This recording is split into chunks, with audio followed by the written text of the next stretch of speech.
Welcome to 618/118 Franklin Street in Melbourne. This is a 1-bedroom apartment that is fully furnished and comes with everything you see. As you come through the front door, here's a little laundry space with washer,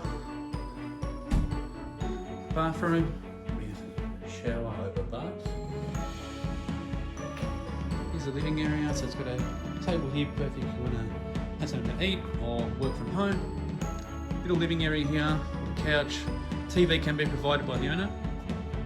Here's a bedroom. The walls are getting repainted in the next few days. So there's that balcony. And there is a bit of construction next door, not line. But location wise, big markers over there. Elizabeth Street over there. And the good thing is, with the door shut, pretty much eliminates all the noise. And the good thing is with the construction as well, they only work during business hours, and on weekends it's pretty minimal.